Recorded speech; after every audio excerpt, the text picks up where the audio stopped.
So mine's a bit of a different stock. So pharmaceuticals company. We don't talk about them too much. Since we made a Bristol Myers Squibb T-shirt and then all sold it.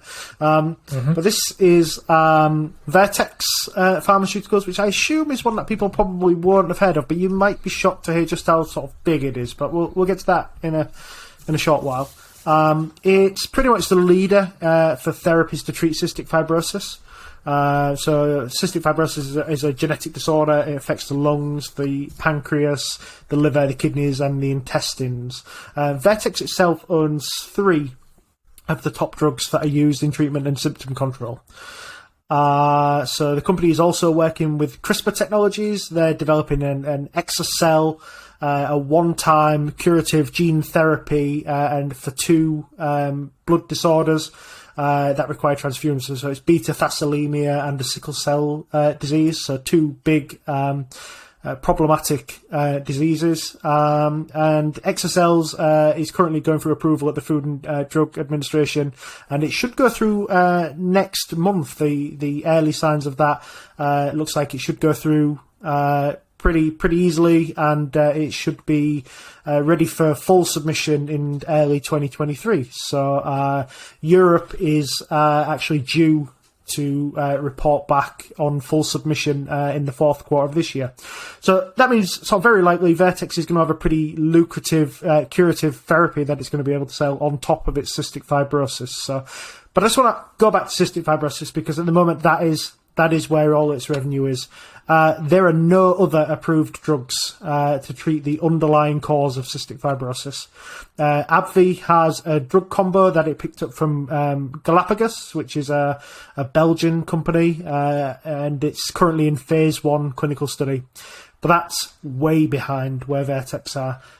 Even if AbbVie's drug proves to be successful, it would at best be 3 or 4 years before that drug could win approval, and by that time Vertex will have further entrenched itself in the cystic fibrosis market. So the 3 drugs are called, and I'm going to butcher all of them, Calideco, Orkambi, and Symdeco, and they have patents that are all due to expire in the next 6 to 8 years, and as we would say with something like Bristol Myers Squibb, that is approaching a patent cliff. And what you would not want, being a Vertex shareholder, is for them to fall off that patent cliff without anything off the back of it. Luckily, they're one step ahead of you. They have a drug called Trikafta, which has been approved by the FDA. It has a patent until 2037, and it is essentially a mix of those 3 top drugs. So the competition will be able to generic those drugs on their own, but Trikafta, a drug that is far superior according to the FDA, they will not be able to make a generic of until 2037. So they've effectively protected themselves for the next 15 years. And I think the cystic fibrosis franchise, if we can call it a franchise, will still be racking up huge sales come then. So just to give you some stats on the numbers, it's a monster business, 77 billion market cap. PE is currently, and that is the way we should value it, they're absolutely optimized for profit. PE is a 24, forward PE is actually only 19. In the last 3 years, they've managed to 3x their revenue. In the last 5 years, they've had an annual revenue growth rate of 32.5% per year. Over the same period, free cash flow has grown 52% per year, and earnings has grown at an incredible 192% per year. So this is a company that's churning out, a lot of money, a lot of cash. It's very highly profitable. It doesn't pay a dividend. Unfortunately, it's not buying back shares either at the moment, but it is using that money to flex that pipeline, to build out that pipeline. And I think we might potentially have another giant pharma company on our hands here. Yeah, I have heard of Vertex before. I never got round to digging into it, but the reason I know the name is because when I used to do a bit more work looking at screeners than I currently do, pretty much every fundamentals screener I put in, this came up as something that had some very nice numbers attached to it one way or another. I think Magic Formula, for what it's worth, really quite likes this.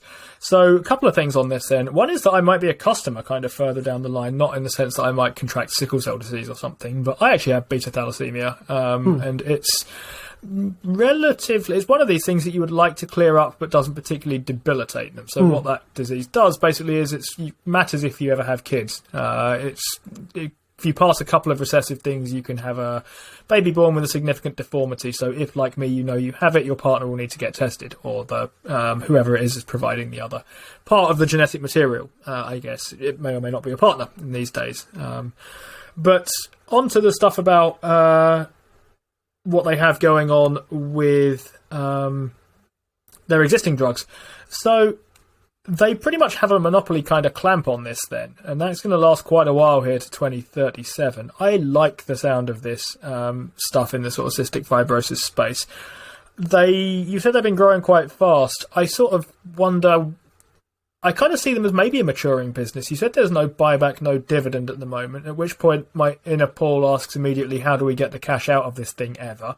And it's a fair question, but I think I see this as a kind of maturing business, right? I mean, they are busy building out their pipeline, yes, and they are constantly innovating, yes, but when you think about what we would think of as mature pharma companies, so Bristol Myers Squibb or Glaxo or Pfizer or whoever, they don't just sit there churning and producing cash and dividending it all out again. They are active in building out their pipelines, and this is a thing that we think about or try to evaluate when we look at these.